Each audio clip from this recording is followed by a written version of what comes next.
and they're seeing it on social, so they're not really getting the whole story. Versus if you call somebody, if you meet somebody, you're doing a handshake. I'm old fashioned. I'm still like politicking, as they say, shaking hands and kissing babies. That's to me the right way of creating relationships. Not to say there's anything wrong with social, but sometimes if you're on social, it can really be only a one-way communication. Communication is two-way.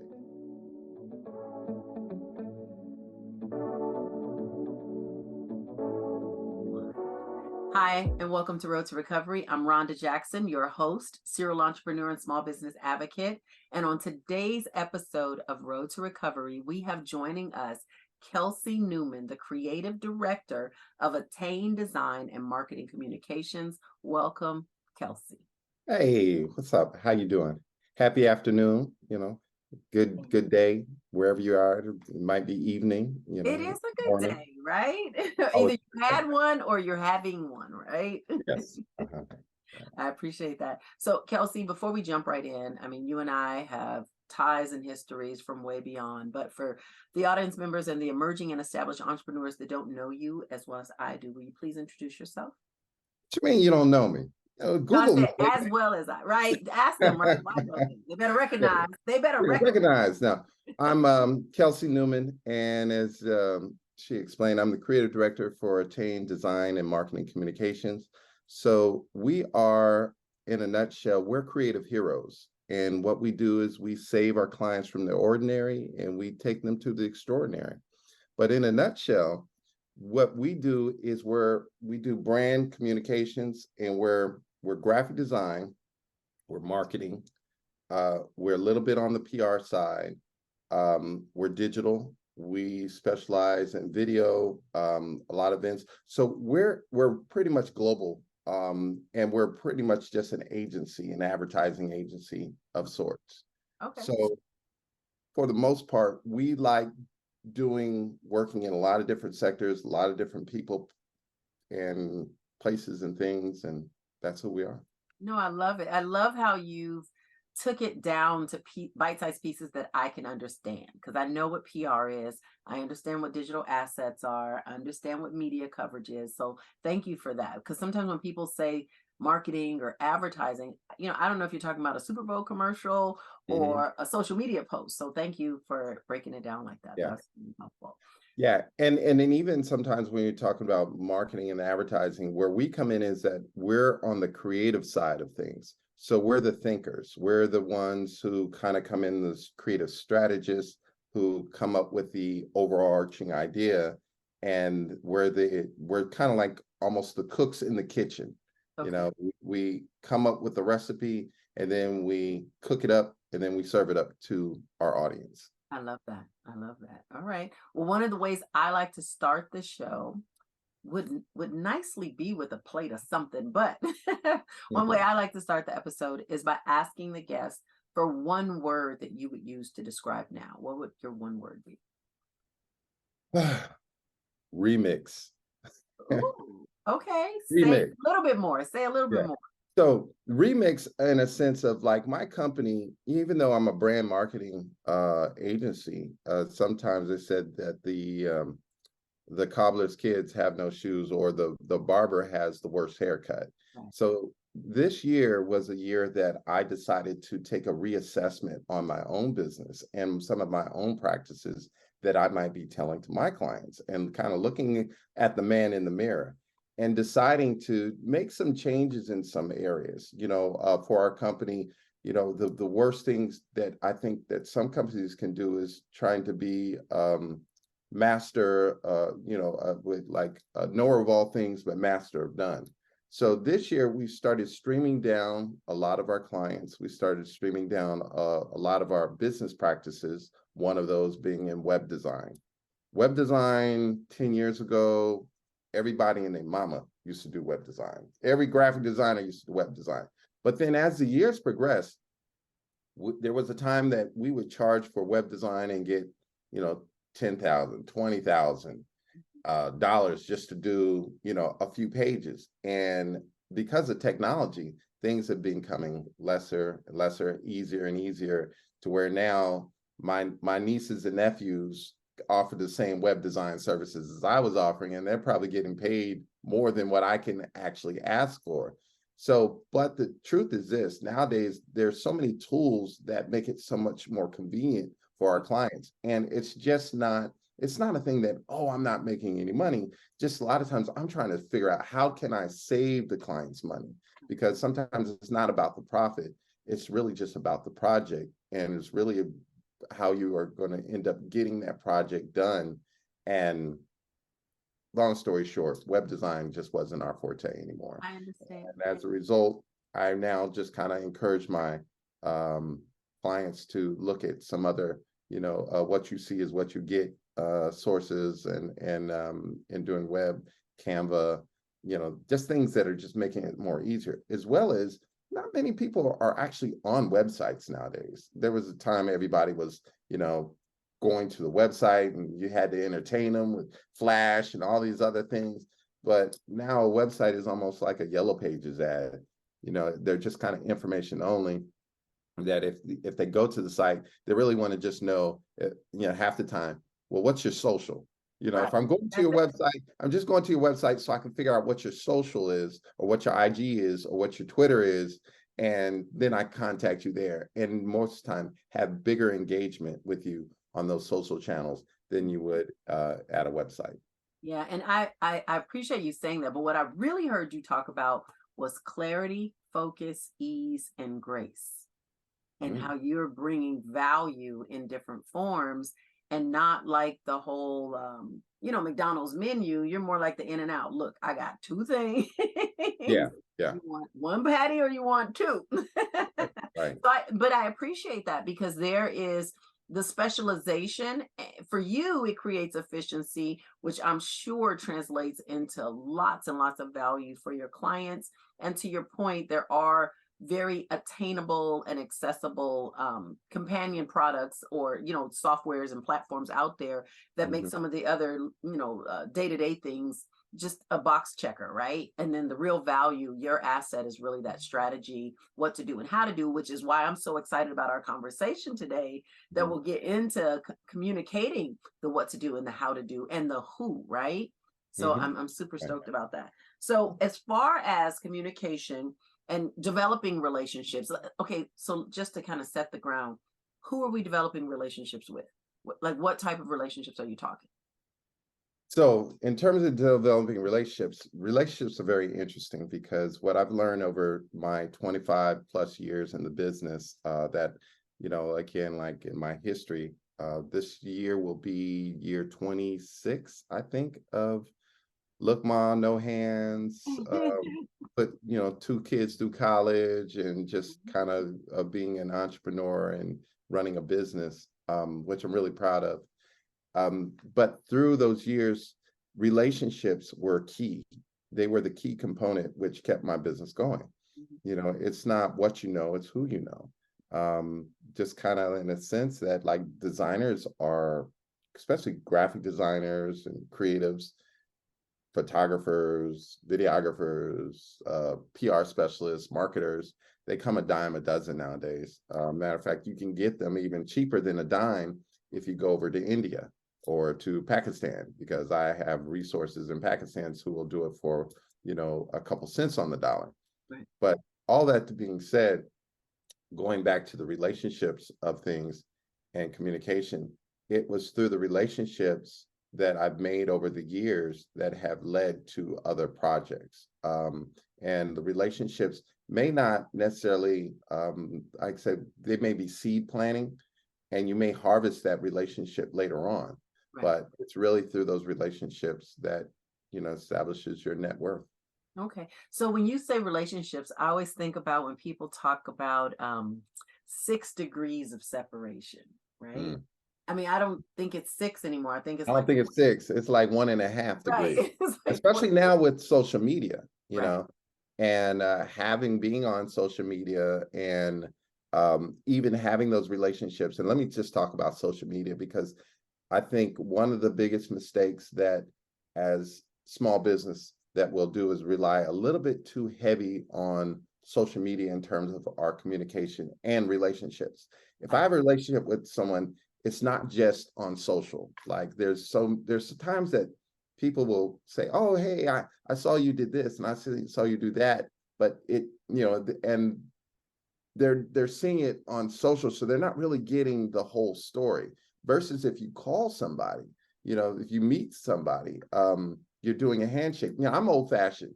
I'm still like politicking, as they say, shaking hands and kissing babies. That's to me the right way of creating relationships. Not to say there's anything wrong with social, but sometimes if you're on social, it can really be only a one-way communication. Communication is two ways. That's what, if you're talking, you also have to be listening. And that's through a conversation. Even with right now that we're doing on this Zoom chat, this is a conversation that we're going back and forth. If I'm just looking at your IG, and then DMing you and hoping that you're going to contact me from a DM, then, that's not really, creating a relationship. You reminded me, I had a conversation. I have a 12-year-old, and I told him the other day, he skipped steps, and where the trash comes out the trash can, but it doesn't make it to the the outside. So we talked about, and he was like, well, I said, what's your definition of listening? And he's like, well, I heard you. I said, I want you to hear me. I want you to understand Me. right? And I I said, need you to feel me. yes, feel it. And then I said, well, guess what's next? He goes, do what you said. I said, no, I need you to process it. I need you to look outside. Is it raining? Do I need shoes? Is the trash going to take two hands, one hand? Is it full, empty? I said, I need you to process what I'm asking you, right? I said, and Right. then what do I need you to do? And he goes, oh, and you need me to do it? I said, no, I need you to act accordingly. I need you to take what you heard, what you know and observed, and I need you to put that into practice. And so now he has it plastered on his wall. He has listened, process, act accordingly on his wall. And that's what I heard you say, because I think that the act of posting something, right? This is just, it's an image. It's something for you to process, right? And then once you process it, the next step of the act accordingly is your point of what we all need to do next. Because I think, what is it? You're the marketing expert. So is it 13, 35 touches or something before a client really feels like they know, Right. like, and trust Yeah. you? So I hear you talking And about. that's a part of that branding process and kind of the thing that we end up being hired from agencies to do. Right. So as I said, we're storytellers. Besides here, creative heroes, what we do is really tell stories. We are hired to tell company stories. And what's interesting in that process of telling the story, most of the time, as we go through this, a step, we do a creative audit that will kind of get to know you. It's almost like therapeutic for some clients, because what we find out, or what most clients find out, is that who they think they are is a lot different than who their clients know they are. Yes. And going through our creative steps and through our creative process, and especially before we even get to branding, first thing we got to do is figure out, well, who are you and what is your story? And making sure that that story is authentic, because, I can tell you, hey man, I'm the best cook, I can throw it down, but then if I get up here and you taste some of my food, taste some of my greens, which that's a whole nother story, because I'm a greens master. You're a connoisseur? I'm a connoisseur. A green Moliere? You're a green Yeah, Moliere? green Monier. But going to the point that if you who you think you are and who your clients know who you are two different things, and you really have to make sure that you understand that essence and identify that essence, because that's what's going to resonate as truth. Your brand, your thing called brand truth. Yeah. That's what's going to resonate with your audience, and that's what's going to make them, you're going to be able to evangelize them, and they'll carry your message. It's like going to church. If the pastor's talking something crazy, it's like, man, I don't even know what he's talking about. But, if he's touching, say ouch. If you can't say amen, oh, that's gospel. Right. And that's what people are going to really, hold as that truth around your brand. I really like that, Kelcey, because we consciously or unconsciously are always telling a story. Can you talk about that? That even the absence of you telling a story, there are truths and things that will be told anyway, right? Whether Hmm. it's the lack of social media or social presence, whether it's the Hmm. lack of, the coordination and the imagery tying together. And I'm just Yeah. being simplistic. I don't know marketing. No, no, we're always telling stories. I mean, the world is visual. Um, the first, it's interesting because one of the things I used to do is actually I used to teach design, art and design for a couple of universities before I decided to venture forth and go into the corporate world. I was teaching, and I continue to teach. Really big on mentors. Very big on mentoring designers of color. And Kelcey loves the kids. But I learned early on that every client, every person in this world started off as an artist.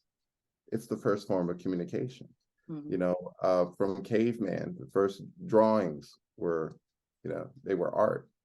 And our first form of communication as children was, we would draw pictures for our parents, and we little funny things. Say, look, mommy, it's you.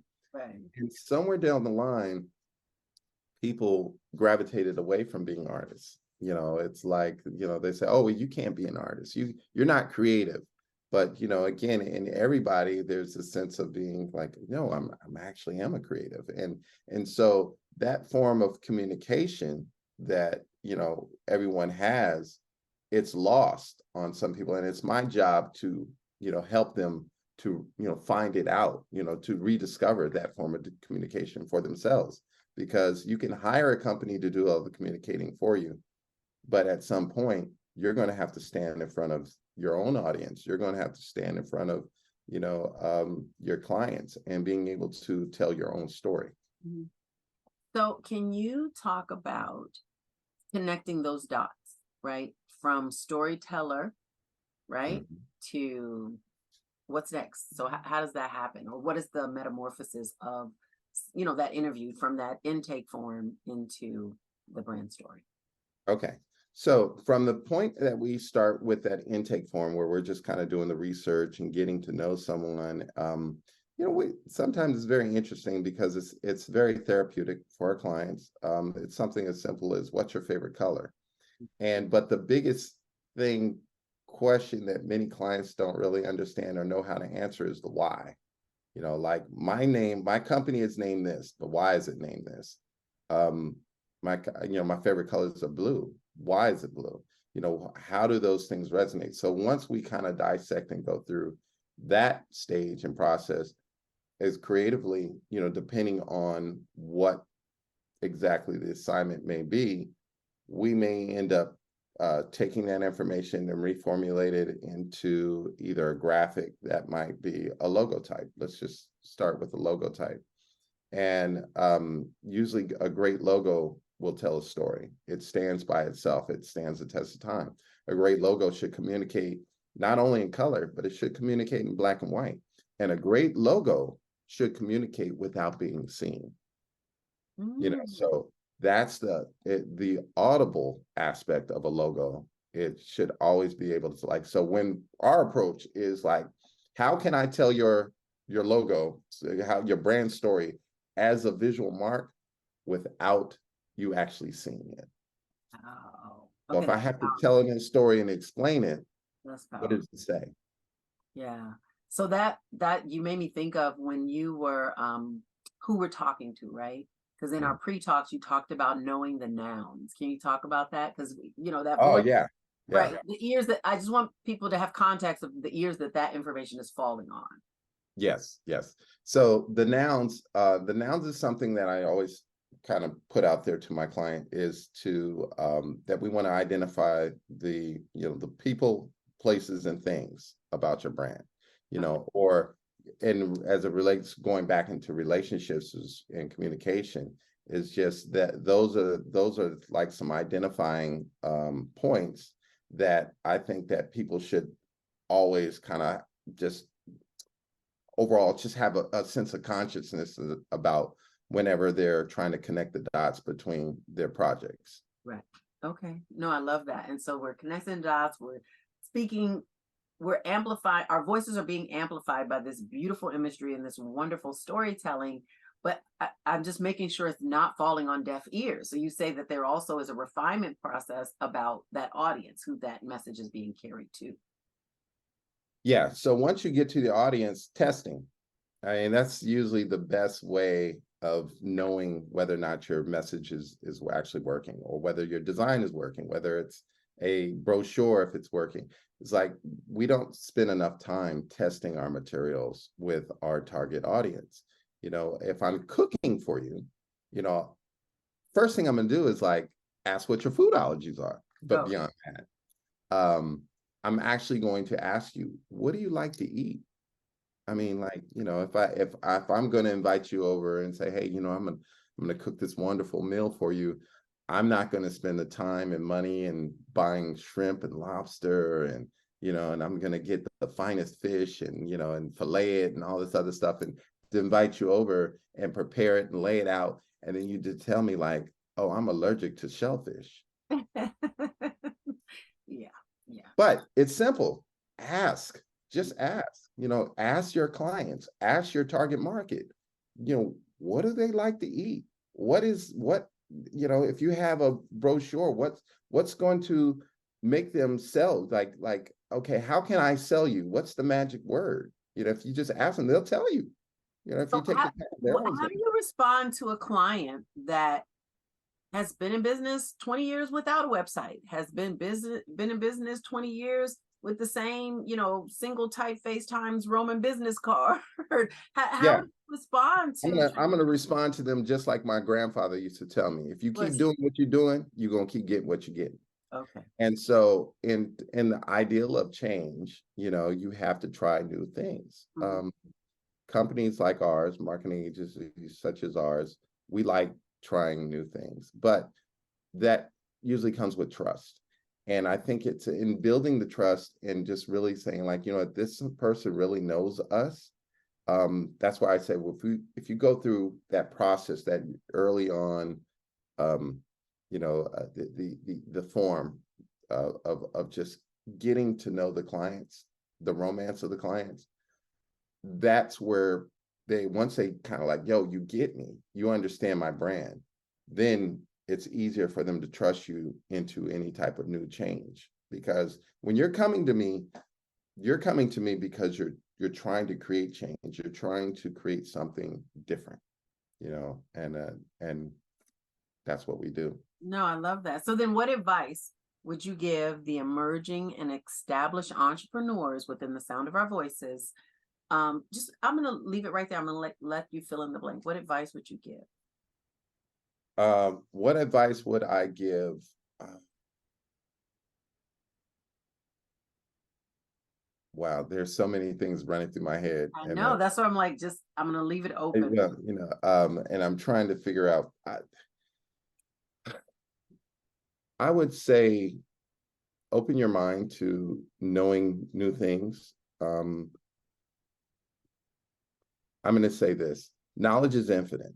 Mhm. The minute that you close your mind to learning new things, you know, you've already failed. You know, the knowledge, like even for myself, you know, as I said, 20 something years in the business, I still rely a lot on my son, my daughter, my younger generation, my college students, to teach me old dogs new tricks, Okay. because you know things are ever so revolving. You know, what's new today is old tomorrow.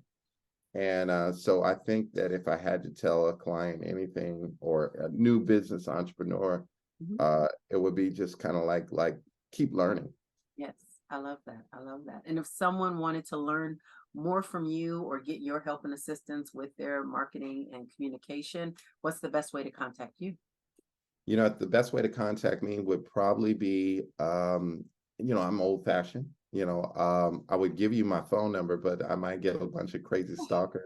I'll give you my email address. It's Okay. Kelcey, Kelcey, at Attain, DMC, attain.com.